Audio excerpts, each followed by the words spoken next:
A morta de Flor Bela espanca, vós, Iba Mendes.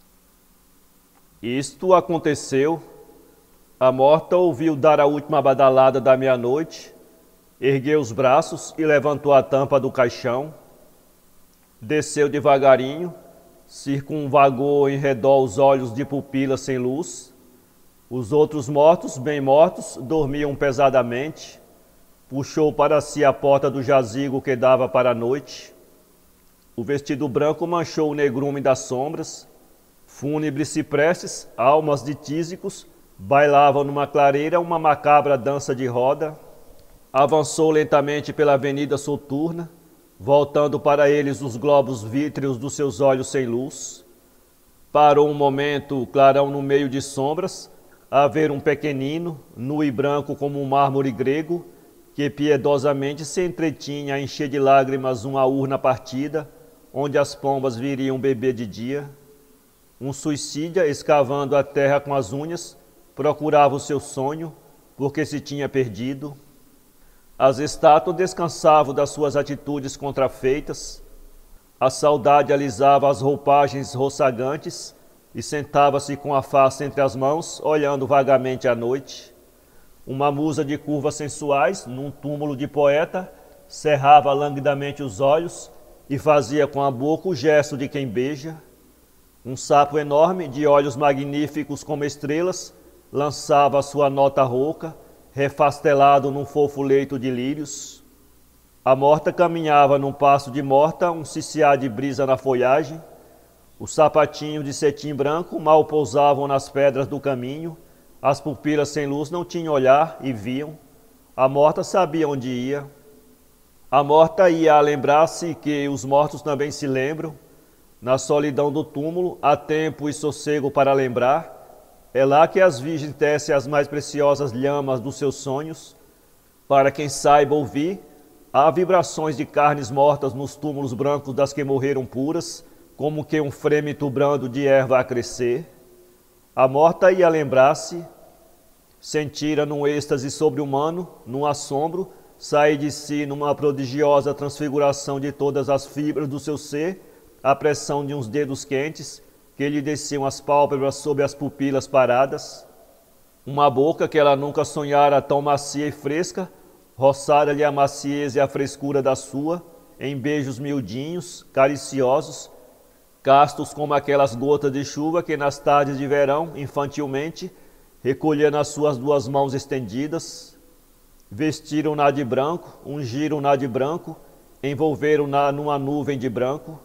Era branca a almofada de rendas onde lhe pousaram a cabeça, devagarinho, num gesto sagrado de quem pousa uma relíquia 3 vezes santa nas rendas de um altar.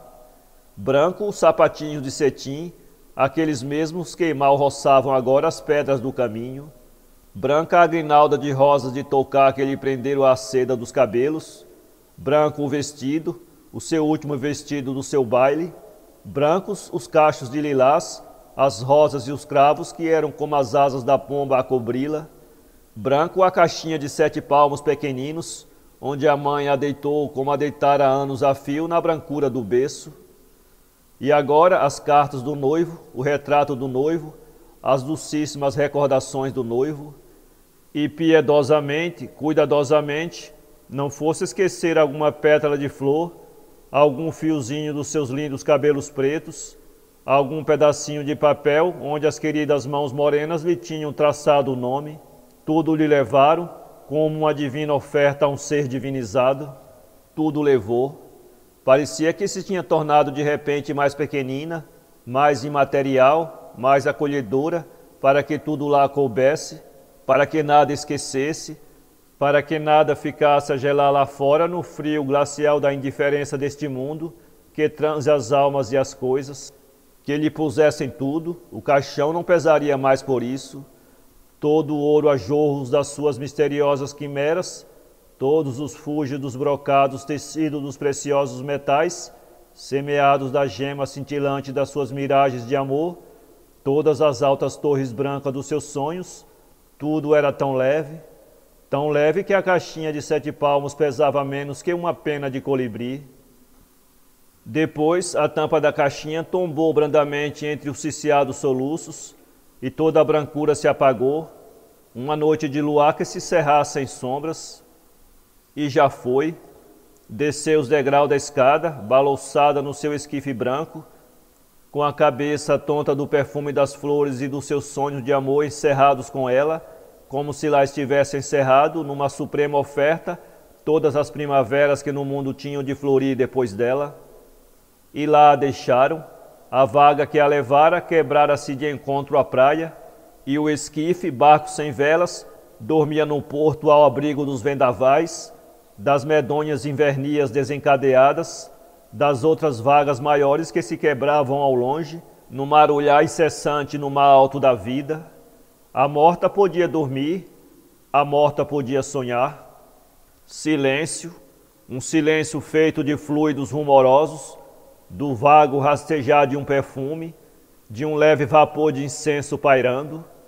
Silêncio como um vago clarão de fogo fato, como um rasto, a poalha de um desejo imaterial.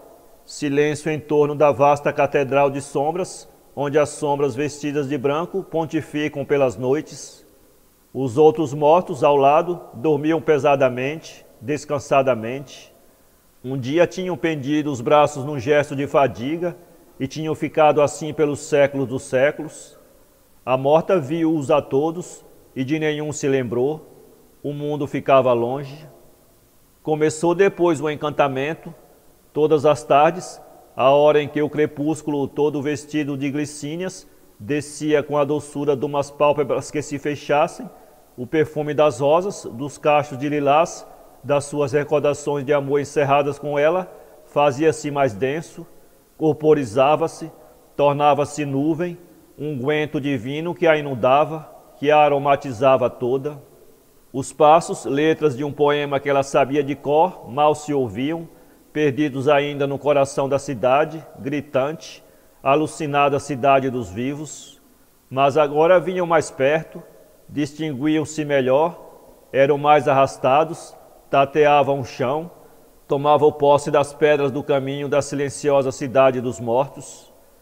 Os 7 palmos brancos, onde as flores dormiam de encontro à carne branca da Virgem, eram como um enxame de abelhas de ouro. Zumbiam lá dentro todas as litanias de amor, batiam desvairadamente os corações dos cravos, abriam-se sedentas as pequeninas bocas das 1000 florinhas de lilás, aos seios pálidos das rosas aflorava uma onda levíssima de carmim.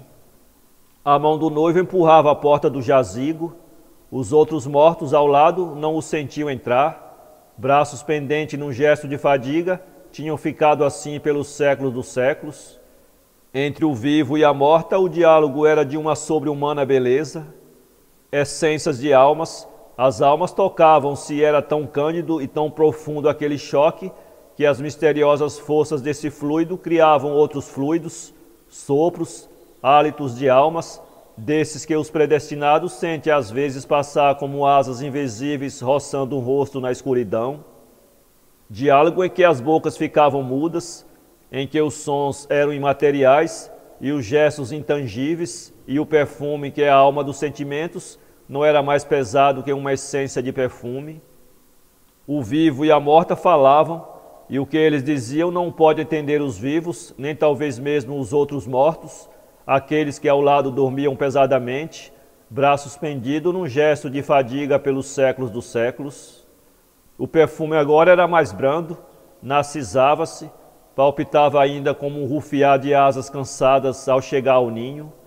A mão do noivo puxava para si a porta do jazigo, os passos perdiam-se ao longe na silenciosa cidade dos mortos, depois da alucinante cidade dos vivos, e tudo se aquietava. Aproximava-se o silêncio que trazia pela mão devagarinho, não fosse tropeçar a noite cega. Mas uma tarde a morte esperou em vão, e esperou outra e outra ainda em infindáveis horas de infindáveis tardes. Na caixinha de 7 palmos, onde os cravos e os lilazes eram viçosos e frescos ainda, como se a eterna madrugada os banhasse de orvalho, começaram a enlanguecer os perfumes, a desmaiar os seios nus das rosas. As cartas de amor amareleciam, os braços da Virgem iam esboçando já o gesto de fadiga dos outros mortos, que ao lado dormiam pesadamente. Foi então que, uma noite mais cega ainda que as outras todas, que o silêncio trazia pela mão, uma noite em que ela sentia gotejar lá fora as lágrimas de todo um mundo que se tinha esquecido, foi então que ela ergueu os braços, levantou brandamente a tampa do caixão e desceu devagarinho. Foi então que ela puxou para si a porta do jazigo que dava para a noite, e a morta lá foi pela soturna avenida, no seu passo de manto a roçagar, empurrou a porta apenas encostada, para que se há de fechar a porta aos mortos, e saiu, e na cidade adormecida foi uma flor de milagre que os vivos sentiram desabrochar. Foram mais ternos os beijos das noivas, as mães sentiram mais calmos o sonho dos filhos, como se a bênção do céu descesse misericordiosa sobre os berços.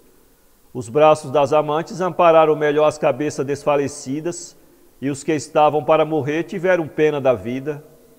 Atravessou ruas ermas, estradas solitárias povoadas de sombra mais vãs e fugidias que ela era. Procurou com as pupilas sem luz o clarão que as acendera, estendeu os braços a todos os gritos, andou de porta em porta, subiu a todos os lares, revolveu todas as agonias, debruçou-se em todos os abismos, penetrou o mistério de todos os sonhos, e cada vez as sombras eram mais vãs e fugidias, e os clarões iam se apagando, estrelas cadentes no negrume cerrado daquele Gólgota. Nada. Foi então que lhe chegou aos ouvidos um ciciar brandinho, seriam passos, rufiar de asas, folhas de outono tombando, e a morta parou, marulhos de ondas pequeninas, o rio, na taça de prata, cinzelada a traços de maravilha pelas mãos dos gênios das águas, erguida ao alto por mãos misteriosas e invisíveis, dormia todo o azul do infinito. O seu vestido branco aurelou-se de sonho, teve tons azulados de neca e madrepérola, claridade fosforescente de fogo fato, como se lhe batesse de chapa todo o luar dos céus longínquos, lembrou um manto de virgem. As mãos, num gesto de graça, foram duas minúsculas conchas azuis. Era ali, debruçou-se, marulho de ondas, e a morta foi mais uma onda pequenina, uma onda azul na taça de prata a faiscar. Isso aconteceu de manhãzinha, quando as pombas sedentas vieram beber as lágrimas da urna quebrada, quando o sapo de magníficos olhos como estrelas deixou seu fresco leito de lírios, e a saudade se enrodilhou de novo no suntuoso túmulo de mármore, a soluçar, quando a musa de curvas sensuais moldou a boca, que toda noite dera beijos na imobilidade rígida de linhas austeras e frias, quando enfim as sombras se esvaíram na silenciosa cidade dos mortos, um caixão foi encontrado vazio, uma caixinha branca de 7 palmos pequeninos, onde cartas de amor amareleciam e flores deixavam pender as pálidas cabeças desmaiadas.